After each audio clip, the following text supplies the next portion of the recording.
Oral, ikaw ba yan? Are you? I knew you? Halika dito at patunayan mo.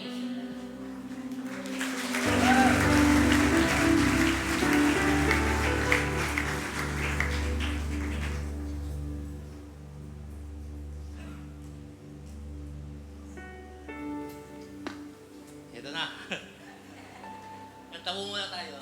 Jesus, Lord to me, my Savior, my Master, ruler of my heart.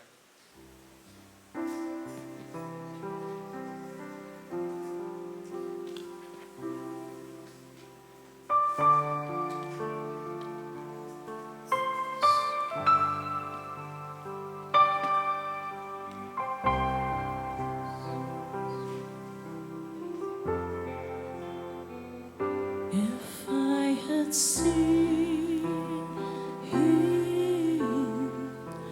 the sunset on that day where Jesus died and felt the glow of the sunrise, where the tomb was so open wide, would I have known you? Could I have seen that you are more than just a man? You are Lord and King. Now I know you, and now I can see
Ito na.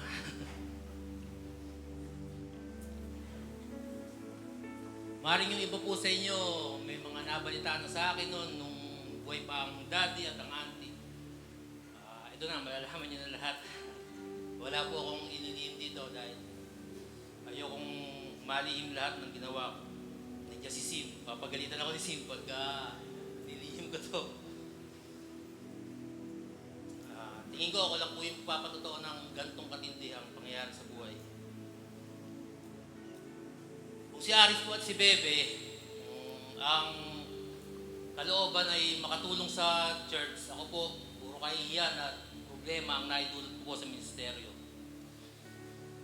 Ako po yung batang lumaki sa lugar na kung saan lahat po ng klase ng tao nandun sa lugar namin. Sugarol, manginginom, ang drug addict po sa amin, nasa basketball court lang po, doon po nag-iitira ng marijuana, na kumakarga ng syrup nung araw. Kita po namin, bata pa po kami noon. Ako po yung batang lumaki na hindi po ako nakaranas ng hirap. Dahil sabi nga po dun sa lugar namin, pinanganak puro ako may gintong kutsara. Dahil hindi po ako niniwala sa kahirapan kasi bata po ako,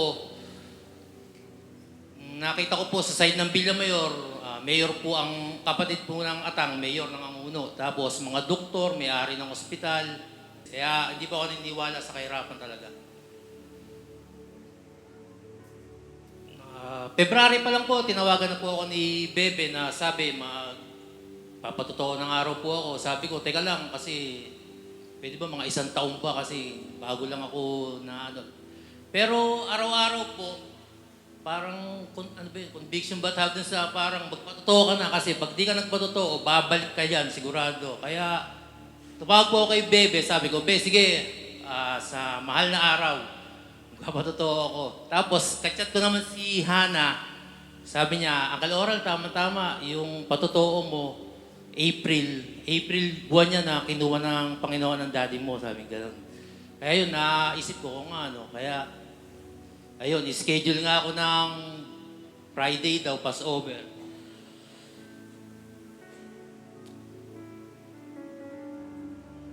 Ito pong patotoo ko, buod na lang po ito nung mga nangyari sa akin kasi baka tayo abuting kinabukasan pag kinuwento ko lahat to. Sa dami ng dinanas ko sa buhay na matitindi. Ako po yung bunsong anak ng Pastor Boy na kung saan sabi nga nila na triple ko nga po raw yung kalokohan ng daddy ko nung araw. Ako po yung pinaka-black sheep sa lahat. Elementary days ko po, ako po sanay na po ako sa pera. Bata pa po ako, dami ko po laging pera. Kasi nung elementary days ko po, ang inabot kong soft drinks, parang 1 peso and 50 centavos, pisong lugaw, tinapay 50, ang bangko po 20 pesos. Kaya meron ka pang 5 piso, malaki na. Ako po, umaga't hapon po ang pasok namin ng elementary. Tapos pagdating ng tanghali, uwi po ako sa mga auntie. Kasi masarap magluto ang inang, doon ako kumakain ng tanghalian. Tapos, pagbalik ko po ng hapon, auntie, bibigyan po ako ng 30 pesos o kaya 50 pesos. Kaya ang dami kong pera. Kaya po nung elementary po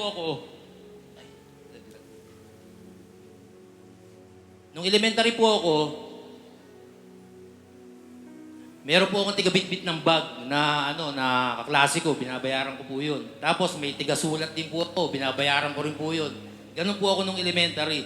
Kasi po sobrang spoiled ko po sa auntie. Paborito po talaga ako ng auntie. Nakapamangkin sa lahat. Alam naman ni na baby.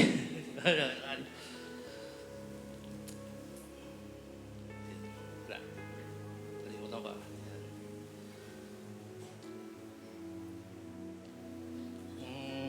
High school days ko po, nung elementary ako, Kuya Nonoy nga pala ang service ko noon, ng tricycle. Nung high school po ako, second year, kick out na po ako kasi mabait po ako, kaya kick out po ako. Nalipat po ako ng, mahilig po kasi ako manghipo ng mga babae, yung bully po kasi ako nung high school talaga. Tapos, Natawa si Sim, kaya... Third year po, napagkatuwaan po ako ron paglabas kasi kung sa mga babae rin, parang kinaiingitan ako. Malapit kasi ako sa mga babae talaga nung high school. So, nabugbog ako paglabas ko ng mga tambay. So, ang ginawa ng daddy ko, inahatid sundo ako. Eh kung hindi naman ako kayang ihatid ng daddy ko noon, araw-araw, kinausap niya yung pumayag naman para lang maipasa ko yung third year.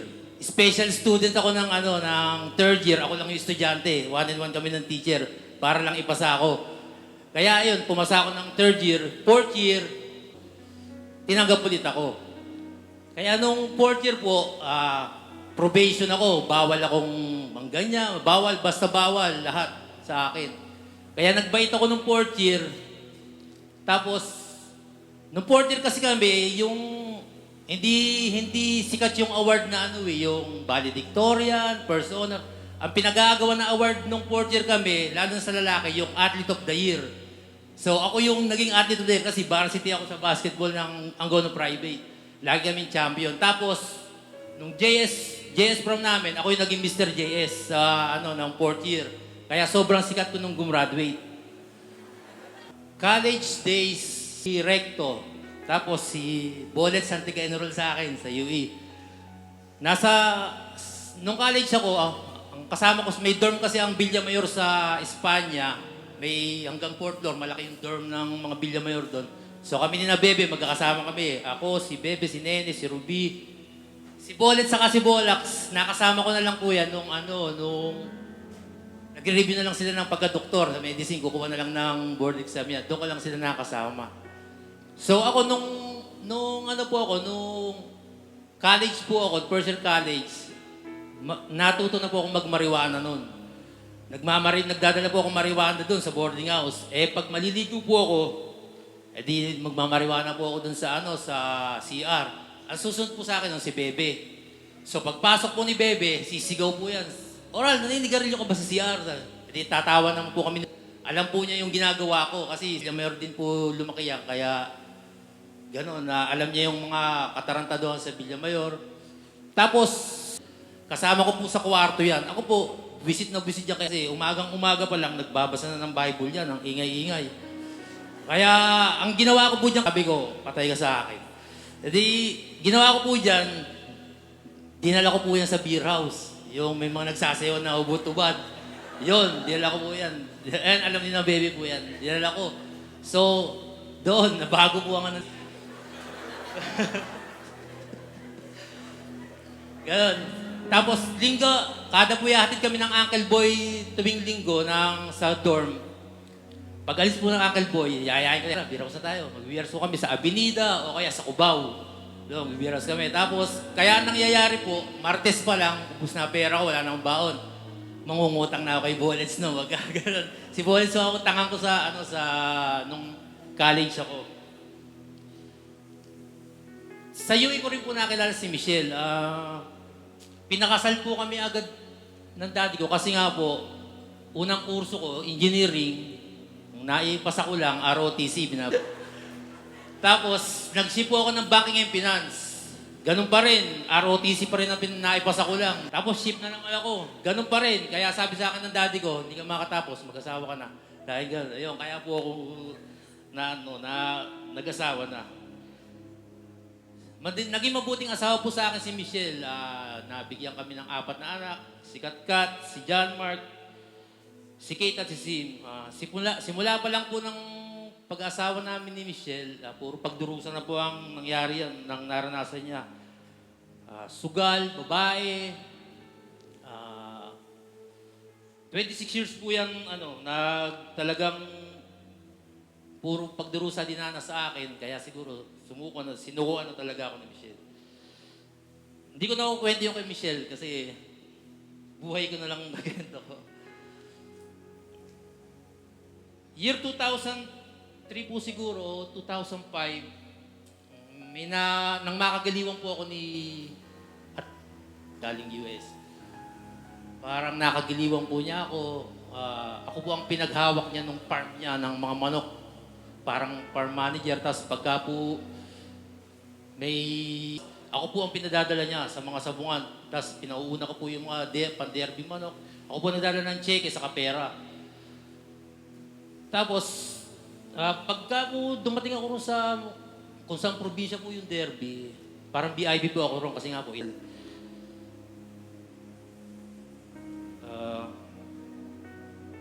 malaking pera po ang nahahawakan ko nitong mga panahon na to at nananalo po ako 100,000, minsan maabot ng 1,000,000 pag dinadala ko sa casino. Pero ganun din umiikot lang, doon din nauubos.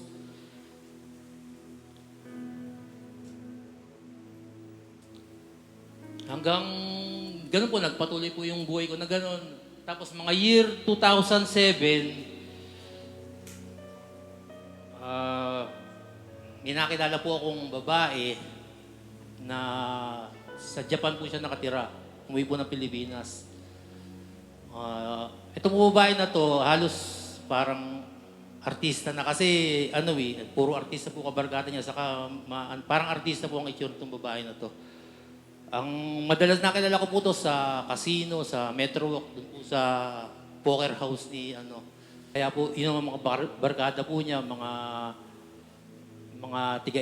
yung pong mga artista na yung nung araw yung Mulawin, yun mga kabarkada niya po lahat yun. Dito na po nagsimula akong mapasok sa drugs.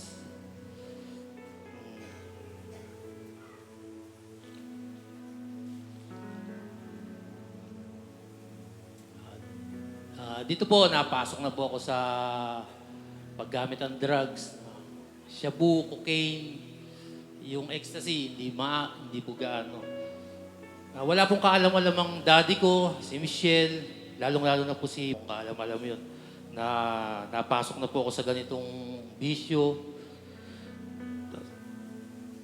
Halos namayat po ako noon na kahit marami nung parang nakakapansin noon, hindi po ako maamin talaga noon na gano'n.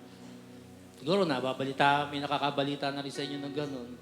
Pero tuloy pa rin po ako hindi po ako talaga, tinatanggi ko po talaga kahit inaano na ako ng daddy ko na kung talagang totoo raw na gano'n, hindi po ako maamin. Kaya hindi rin siya makakapaniwala dahil di rin niya ako nakikita na gano'n. Na nagpatuloy po ang buhay ko na gano'n, drugs, sugal, babae. Ang babae ko po, kahit karelasyon ko na yung tiga-Japan, ang babae pa iba-iba ang babae ko. Yung iba. Nakasama ko sa pangbabae. Pero, dito na lang, nagbago na ako yan. Nauna nagbago ko kasi siya yata pumalit sa daddy. Minsan nagkakakwento kami natatawa siya, sabi natin, pinag-uusapan natin babae. Pero ngayon, puro salita ng Diyos daw pinag-uusapan namin. Hanggang ayun po, makakilala ko na yung mga iba't ibang mga drug pusher na malalaki talaga. Ako po, hindi po ako yung nagda-drugs na nakikita niya sa balitang maliliit na drugs. Hindi po, kung mag-drugs po ako, talagang up to sawa. Kasi po ako mag-drugs. Nasa bahay po ako, kaya hindi ako nakikita sa lansangan. Doon po kasi po yung mga kakautang po sa akin dahil mga sugarol din po yun. Kaya sila, anytime po kailangan kong drugs, diretso lang ako sa bahay ng mga yun. Ganun po ako kung mag-drugs talagang sobrang lakas po. Sabi nga ni Bitoy sa akin, buti hindi nasira ulo mo. Sabi ko kay Bitoy, yun, mahihinang nila lang yun. Sayang, nilala ko po si Bitoy. Pero naingatan lang ako talaga ng Diyos talaga kung sa totoo lang. Madalas po akong manalo noon sa sugal, sa derby, sa casino, 100,000, minsan milyon, umaabot ang panalo ko, kaya ang dami ko laging pera. Pero wala, ganun pa rin ang buhay ko. Doon rin mauubos.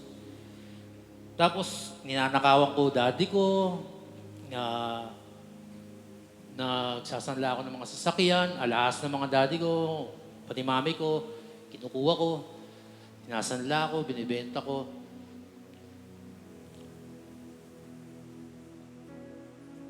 Tapos, pagka wala akong pera sa sabungan, pupusta ako kahit wala akong pera, kukunin ko yung pera na sabungan hanggang sa magkautang ako sa sabungan ng 100,000, malalaman ni... Kinuha mo raw yung pera na sa bunga. Sabi ko, oh boss, ako na bahala doon. Sabi, hindi, pumunta ka rito sa opisina. Pagpunta ko sa opisina, issue ako ng check nun. Magkano naging utang mo? Sabi ko, mga 150. Bigyan ako 50. Sabi sa akin nun, bayaran mo sa akin yan, dahil mo ng utang. Ganun po kabait sa akin. Kaya, minsan, hinuhulugan ko, 5,000, 10,000. Tapos pagdating po ng Pasko, sabihin sa akin nun, yun na yun, papasko ko na sa iyo yun. Tapos gano'n na naman, utangan ko na naman yun. Basta pag sobrang dali kong gumawa ng pera pag... year 2009, nakilala ko po sa casino yung artista. Pinagsabay ko po sila nung taga-Japan. No, parehong sa casino ko po sila nakilala. Tapos, doon sa, yung isa naman, sa may poker house. Mga puro artista, mga anak ng politiko, yun po mga nakakasama ko dati. Nagpatuloy po buhay ko ng ganun. Drugs, babae, alak, sugal. Tapos wala pong kaalam-alam si Michelle noon na ganun ang buhay ko. Minsan, nag-aaway na kami dahil nahuhuli niya. Pero hindi po ako maamin. Nasasaktan ko na rin si Michelle talaga. No? Tapos pati yung mga anak ko, nasasaktan ko ng physical. Yun, ganun ang naging magulo na yung buhay namin. Hanggang mga 2013 po siguro yun, 2015. Umuwi na po ng Japan yung babae, tapos hindi na rin kami gaanong nagkikita nung... Tapos may naging babae naman po ako, tiga-anguno, kabatch ko. Hindi ko na sasabihin, pero kilala ni Veronica yun. Nakita kami nga sa Starbucks ni Veronica. Di na lang kami nagpansinan.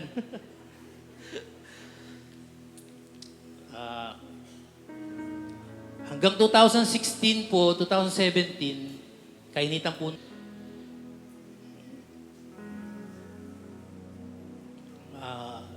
Hinuli po ako ng pinag-combine. Kasi yung pong kaibigan, nakasurveillance na po pala sa kanila.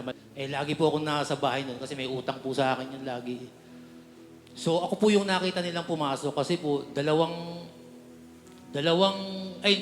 asset daw po nila ang hindi binibentahan nung na yun. Kaya hindi makapasok yung mga intel, hindi nila mahuli-huli. Ako po yung nakita nila. Kaya inabangan po nila ako, nakamotor po ako. Tapos pag dating po sa may highway, kinat po nila ako, 3 kotse sila eh. Tinutukan po ako ng baril. Tapos nilapitan po nila ako, tapos kinuha yung nasa bulsa ko, sabi sa akin, positive ka. Sabi, sakay ka sa kotse. Sinakay po nila ako sa kotse.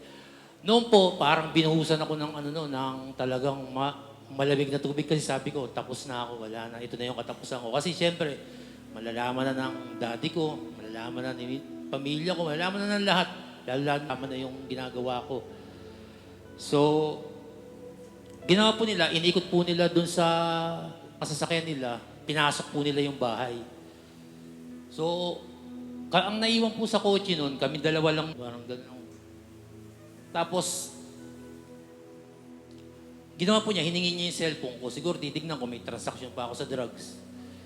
Ako po, pag po ako inuutosan niya, nagbubura ng ng mga text namin, ng mga chat namin, o kaya tawag. Kaya nung nakita po niya yung message, yung mga usapan namin, napatingin po siya sa akin na gano'n sa likod. Sabi niya, sabi ko, boss ko yan eh. Nagulat siya ngayon. Sabi niya, paano mo naging boss to? Sabi ko, ako kasi nag-aasikaso ng mga laban niyan sa derby, sa mga Kaya ginawa po niya, pinalik sa akin yung cellphone. Tapos tinawagan niya po yung mga kasamahan niya ron sa loob ng bahay. Pinagbumura niya lahat. Galit na galit po siya. Kaya sabi niya gano'n, pinagmumura po niya. Sabi nila, yan ang sinasabi ko sa inyo eh. Madadamay ako rito sa operation na ginawa ninyo. Gano'n na natin. Kaya labasan po sila, dala na yung kaibigan ko rin, sinakay nila. So ako po, tinabi po sa akin yung sabi nung paano yan, di namin pwedeng dalhin si Oral. Alam mo na mangyayari sa amin. So tumangulang po yung yung binaba po ako ron sa sa highway. Wala pong kaalam-alam talaga sa amin to, kahit mga kapatid ko, yan, wala pong kaalam na ganong katindi ang nangyayari sa buhay ko na. Tapos sabi sa akin kukunin mo yung motor mo ron dun sa parang, di kinuha ko po yung motor. Tapos, yung pong drugs na kuha sa akin, ibinalik pa nila sa sobrang takot po nila. Dahil, kaya parang naano ho sa akin na ganun pala sila. 2019 po, may nakilala po ako at na yung naka-jamming sa isang drug session na babae. Ito po yung dahilan ng ng paghihiwalay na namin ni Michelle. Kasi po, dinala ko to ron sa rest house namin sa sa Villamayor, katabi lang halos ng bahay namin. Nahuli yun ni Michelle tong babae na to. Tapos, nung mahuli po niya, yun, binugbog po to ni Michelle doon. Ano po yun? That was January 6, tanda ko po yung 2022 ba yung SIM? 2021? 22? Hindi, 22 yun. Ay, hindi, 23 nga. 23. Oh, dahil wala na daddy nun eh. Wala na daddy nun. 2023 doon. Nandun si Sim, dalawa sila ni Michelle nun eh. Binugbog ni Michelle to, tapos napiit ko yun si Michelle, yung babae po, nakasakay siya ron sa kotse niya. So, nakaalis yung babae. Si Michelle, sobrang galit. Nakakuha si Michelle nung parang maso. Maso yung nakuha ni Michelle. So, pinipiit ko si Michelle, kaso nakakalwala siya sa akin. Sobrang galit niya. Ang lakas ni Michelle, hindi ko naaabutan. Naabutan niya yung kotse ng babae. Pinalo niya yung windshield ng kotse. Basag. Ang problema, yung kamay ni Michelle, sumuot dun sa windshield ng kotse, kaya hiwa yung kamay ni Michelle. Kaya napiit ko sila, tapos si Sim, may dalang panghataw ng malaking kahoy yan. Pinalo naman ako ni Sim. Pinalo ako ni Sim nun. Tapos, alas 10 ng umaga yon, ng daming tao sa amin. Talagang, hindi ako makatingin sa mga tao nun. Sabado yun, alas 10 ng umaga. Tapos si Michelle, habang naglalakad kami, umaagos yung dugo ni Michelle sa kalsada, kaya yung mga tao nakatingin sa amin. Kaya sobrang iyang-iya. Doon na di na nakatiis si Michelle. Talagang doon iniwanan na ako ni Michelle noon.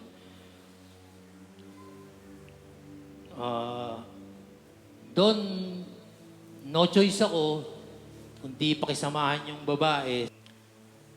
Doon niya pinarana sa akin yung lahat ng klase ng sarap ng sanlibutan. Kasi sobrang lakas niyang kumita. Kung siguro yung nakikita niyo sa FB, yung mga scatter, yung mga online casino, bago pa lang yan nauuso, pinanser na yung babae na yun. Kaya siya, kung kumita sa online casino, mga kalahating milyon isang linggo, ganun siya kumita, ganun kalakas. Kaya kotse, papalit-palit kami ng mga sasakyan, tapos drugs, casino, lahat, out of town, Boracay, kung saan kami nagpupunta. Halos isang taon mahigit akong ganun na nandun sa babae, tapos sila Sim, sila lang nasa bahay, walang kasama, yung 4 kong anak. Halos mapabayaan na, sikat-katang nag-aasikaso lahat. Tapos, kahit ganun yung sarap ng sanlibutan na naranasan ko, at the end of the day, andun pa rin yung lungkot ko, kasi hindi ko kasama yung mga anak ko, lalo na sa gabi, tumutululuha ko dahil minsan magchat-chat sa akin yung mga katiga amin, mga kaibigan ko, sabihin, pare, nakita ko si Sim.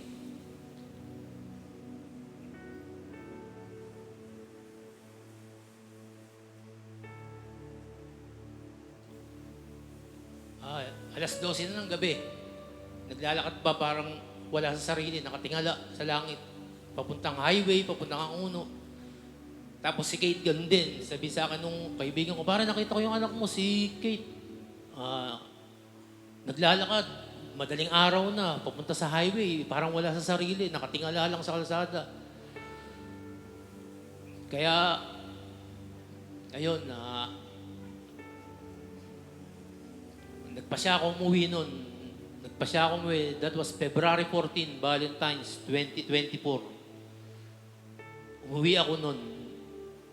Galing kami ng casino sa Resort World. Dumiretso na ako sa amin. Dala ko na yung maleta ng damit ko. Tapos, dinatan ko ron si Katkat, nagluluto siya. Pagkakita sa akin ni Katkat, nagulat pa. Tapos, biniro pa niya ako, sabi niya, "Oh, you came back." Sabi niya ganun. Sabi ko, "No, I came home." Ginano ko, biniro ko pa siya. Tapos, doon, nakaranas ako ng talagang lungkot, ng depression, ng stress kasi kita ko yung bahay namin, larawan ng kalungkutan talaga. Talagang makikita mo na, sabi nga nabubuhay pa ang daddy ko, sabi, wag mong hayaang maglarawan ng kahirapan at kalungkutan tong bahay mo. Doon ko nakita na larawan ng kalungkutan yung bahay ko at kaya parang walang magulang, gano'n na nag-iintindi. Tapos, nagpatuloy ang buhay ko ron. Namayat ako, sa stress, depressed, drugs pa rin. Hindi pa rin ako tumitigil sa pagdadrugs. Kaya, sobrang bumagsak ang katawan ko. Tapos broke, yung medyo walang pera, kaya talagang sabay-sabay ang nangyari sa akin. Hanggang February 2025 yun. Last year lang, tinawagan ako nung kaibigan ko na tiga Binangonan, na dating lang yun, na Kristo lang sa bungan. Ngayon, sobrang super yaman dahil napagtiwalaan. Tinawagan niya ako, nagpapahanap siya ng lupa sa akin. Kaya pinapunta niya ako, tapos nagpapasama siya para magtayo ng bagong sabungan yata. Yun ang pinag-uusapan. Hanggang sa makapag-ahente ako ng lupa, noong unang-unang ahente ko sa kaibigan. Hanggang nakapag-ahente ako, nagkapera ulit. Balik na naman ako dun sa dati kong gawain, drugs, sugal, babae. Tapos sunod-sunod ang naging ahente ko ng lupa. Tumawag sa akin, sabi na sa akin, benta mo itong lupa ko. Hindi ko na alam, na ibebenta ko. Nakaka-commission ako. Hanggang huling benta ko nitong last year, dito sa may diversion road na sa Cardona, sabi sa akin, "Oral, benta mo yung lupa ako sa Cardona." Sabi ko, "Magkano?"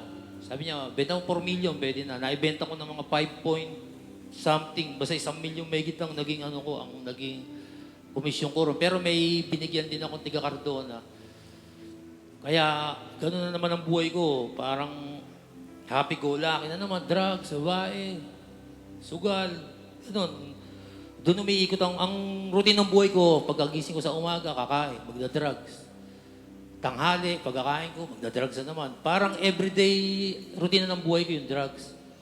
Kasama, kasi kung kumusumo ako ng drugs araw-araw, 5,000 pinakamababa sa drugs pa lang yun. Araw-araw yun.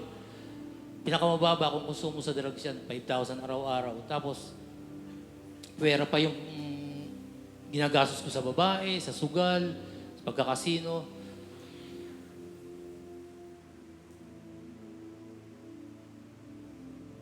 Hanggang July, mga July po yun, siguro, tama, June, July. Galing ako ng casino, galing ako ng casino sa Resorts World, nanalo pa ako ng mga kalahating milyon, dala kong panalo. Tapos, ang dami kong drugs. Mga alas 3 ng mga daling araw, umuwi na ako. Pagdating ko sa amin, hindi ako masaya. Walang kasiyahan. Ang dami kong pera, ang dami kong drugs. Tapos, hanggang lungkot na lungkot ako, nakita ko na lang yung sarili ko na nakaluhod, umiiyak. Tapos, sabi ko, ang sabi ko noon, "Panginoon, ganito na lang ba buhay ko? Matatapos na lang ba ng ganito ang buhay ko?" Hindi ko alam, si Kate, nandun pala, umuwi galing dorm. Naririnig pala niya yung pag-iyak ko, naririnig niya. Sabi ko, kasi kung ganito lang ang buhay ko, aalis na lang ako. Hindi na ako magpapakita rito. Tapos ayun, bumaba si Kate, parang kinatok ako, umiiyak siya, tapos niyakap ako. Sabi niya, pa, kailangan ka pa namin. Kasi po, plano ko po talaga noon, may kausap na po akong kaibigan ko, taga Iloilo. Ang farm po niya ng manok doon, 17 hectares. Kinausap ko na po, sabi ko, pre, punta ako dyan. Dyan muna lang ako kasi hindi ako makaiwas dito sa mga bisyo. Hindi ko kayang umiiwas kasi talagang aminado ko, hindi ko kayang iwasan ng bisyo talaga. Lalo na drugs, hindi ko kayang iwasan yan. Kung sa ganang sarili ko, hindi ko talaga kayang iwasan ng drugs. Kaya sabi niya, okay, pumunta ka rito kasi patay na rin si Papa. Yung Papa niya kasi, Vice Mayor ng Iloilo. Patay na rin. Sabi, tayong dalawa lang dito sa bahay. Halika, magtulong tayo rito sa farm. Sabi niya, lalo na ngayon, kalakasan ng pagbenta ng mga manok. Sabi niya, tayong dalawa mag-manage ito. Yayaman tayong dalawa rito, sabi niya. Kaya yun yung plano ko talaga. May dala na rin akong pera. Siguro, mga nasa 1 milyon ng pera kung hawak pa nun eh.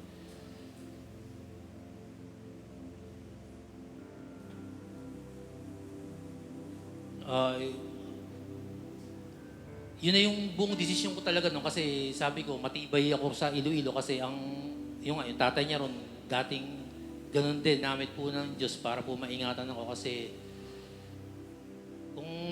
kung hindi po ako nadikit kayo, baka po patay na ako dahil yung pong kainitan nun, baka pinakawalang-wala po, nakakulong ako. Hanggang isang umaga po, siguro mga October, September, mga ganun, October. Pagkagising ko po, parang naiba na yung pakiramdam ko sa katawan ko, parang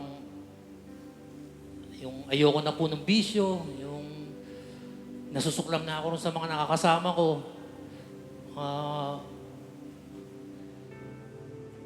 Di ko maipaliwanag yung naramdaman ko, parang galit na ako sa mga nakakasama ko, tapos nasusuklam na ako sa lasa ng drugs.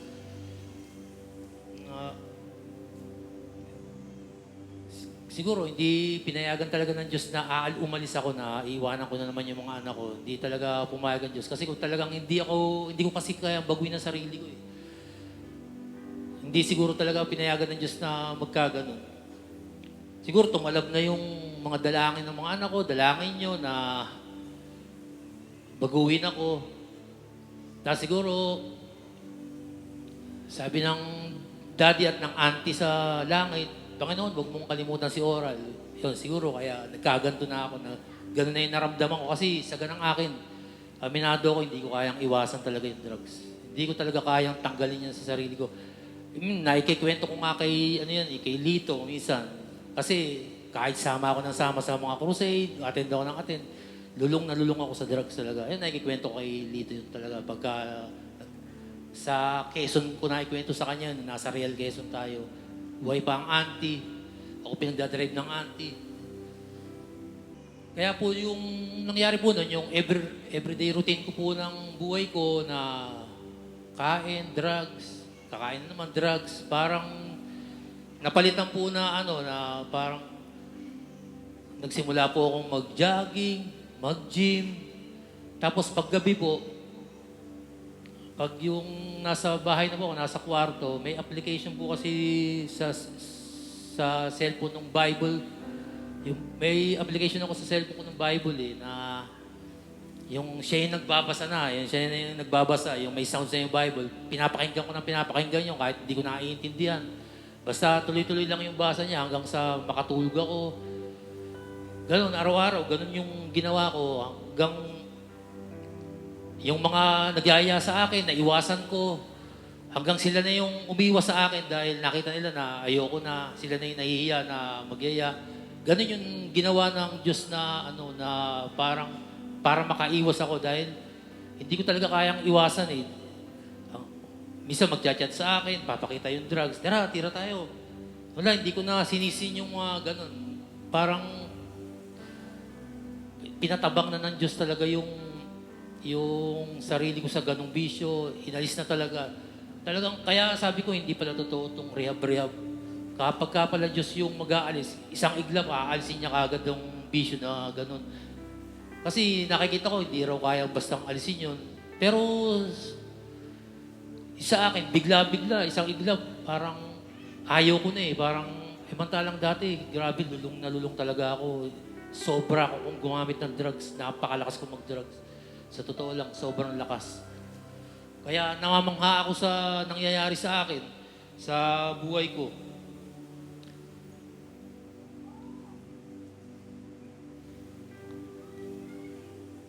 Kaya sobra-sobra po yung pasalamat ko sa Diyos. Yung po mga lahat na nagyaya sa akin, naiwasan ko. Tapos sila na yung umiiwas, nahihiya na rin. Tapos, dati kong mga tauhan yan, pinabibili ko ng drugs yan, nagda-drugs din lahat yan. Nagtulak pa ng drugs yan kasi may pinakilala akong babae. Minsan magka-chat nga kami yan.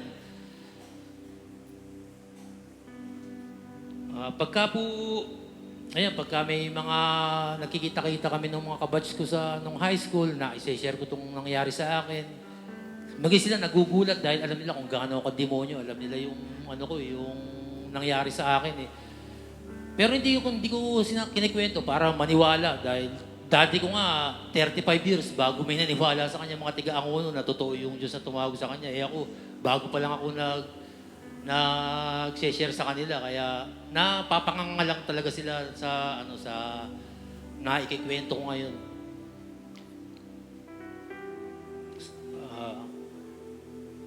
Sabi nga ni Brother Reggie, nakita ko yung ni Brother Reggie sa video niya sa FB na kapag daw oras na ng Diyos sa'yo, kahit daw sino, walang makakahadlang na pagka oras na ng Diyos. Kaya siguro, dumating na yung oras ng Diyos sa akin.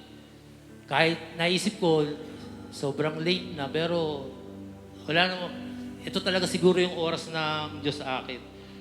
Maging yung mga nakasama kong tiga-pateros, tiga-tagig,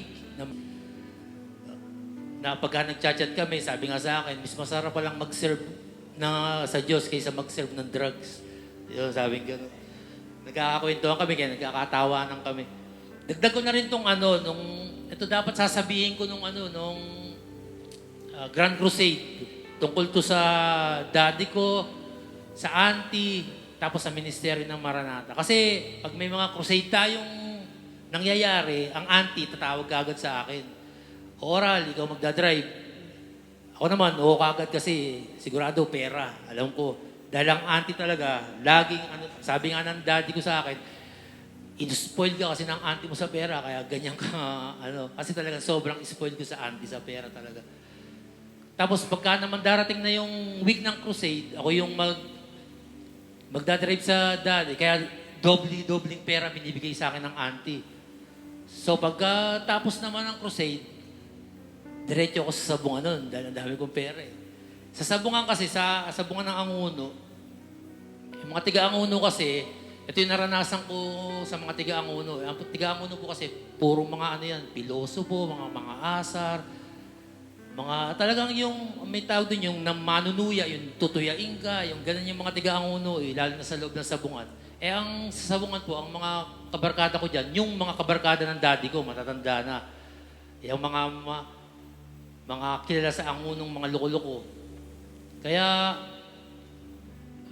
laging may nanunuya sa akin na sabi, yung Maranatha, maratatas yan. Yung ganun ang tawag nila.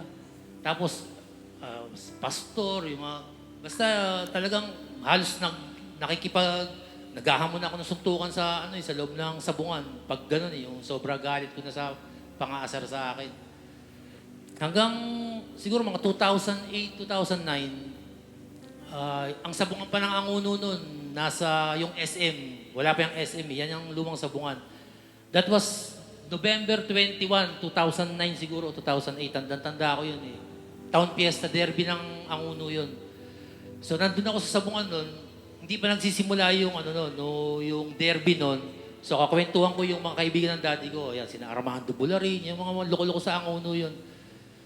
Tapos, habang nagkikwentuhan, biglang nagsalita itong si Armando Bularin na sabi sa akin, Oral, alam mo ba yung ama mo? Isa sa loko-loko nung araw yan sa Anguno. Yan ang naghagis ng asido nung araw sa basketball court habang nag-championship daw sa Anguno. Kaya tigil daw ang laro. Tapos sabi niya, pero nung nangaral yung ama mo, nabalita sa ang uno, si Boy Kamatis, nasisiraan ang ulo. Sabi gano'n ni Armando Bularin. Pero sinubaybayan daw niya yung naging buhay ng daddy ko. Tapos sabi niya sa akin, sinubaybayan ko ang ama mo. Sa loob ng 33 years, sinubaybayan ko. Kasi sobrang close talaga sila ni Armando Bularin sa daddy ko. Sinubaybayan ko yung ama mo. Sa loob ng 33 years, napatunayan ko, totoo ang Diyos na natagpuan ng daddy mo. Kaya simula po noon, wala na pong nanuya sa akin na tiga-anguno, wala nang asar tungkol sa ministeryo ng Maranata, sa auntie, wala nang yung nangaasar sa akin. Bagamat nasa loob ako ng sabungan, wala ka na maririnig na gano'n. Nakita ko yung respeto nila, paggalang nila ron sa Diyos na tumawag sa ministeryo, na hindi na nila ginawang biru-biruan yung tungkol sa ministeryo ng Maranata.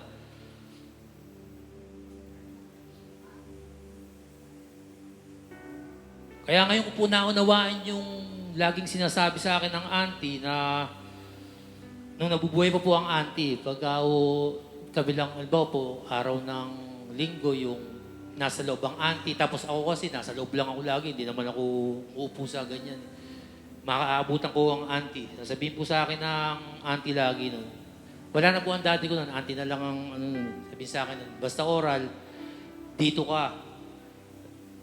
Ito ang iiwan naming legacy ng daddy mo sa inyo na kahit mawala na kami, kumbaga, pag-uusapan pa rin sa buong bayan ng Anguno na totoo ang Diyos na tumawag sa ministeryong ito. Kaya huwag kang aalis dito kahit anong mangyari. Yun ang laging sinasabi ng auntie na tatandaan ko. Kaya talagang dito ako, talagang nagpasya ko na dito na hindi ako aalis dahil yung laging sinasabi ng auntie. Kaya po, nagugulat po ako saka namamangha sa nangyari sa akin ngayon na ni sa panaginip, hindi ko po talaga nakikita sarili ko na tatayo na ganito sa harapan nyo talaga. Hindi ko nakikita dahil ayoko nito talaga eh.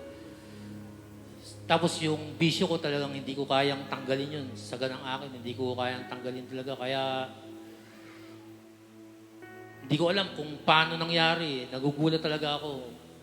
Dahil sobrang ati ko sa bisyo eh. Pag naiisip ko nga yung mga nangyayari dati sa akin, nagugulat ako eh. Kung paano ako yung parang nasuklang bigla ako sa bisyo ng drugs. Namamangha ako sa nangyayari sa buhay ko. Kaya halos lahat po na sabi ko na yung may mga manggilan-gilan lang po siguro na pero lahat po nung parang anong nangyari sa buhay ko, ito na yun. Wala na akong nakalimutan sigurong nasabi ko. Basta ako mahalaga, nakatayo po ako rito sa harapan nyo at pinapatotoo ko po yung totoong nangyari sa buhay ko. Wala po akong itinatago. Na sabi nga ng daddy ko nung nabubuhay pa, sabi sa akin, hindi pwedeng itago yan lahat ng ginagawa. Iahayag lahat yan para malaman ng lahat ang mga pinagagawa nyo para matigilan nyo lahat yan. Kaya, sabi nga ni Balls, Happy New Me.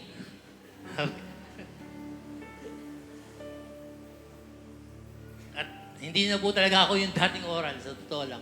Namamangha po ako talaga sa nangyayari. Kasi, nahihiya po ako talaga dati. Yung ganyan, hiyang-hiya ako dyan. Yung pumalakpak lang, nahihiya na ako eh. Kaya nagugulat talaga ako na namamangha ako sa nangyayari.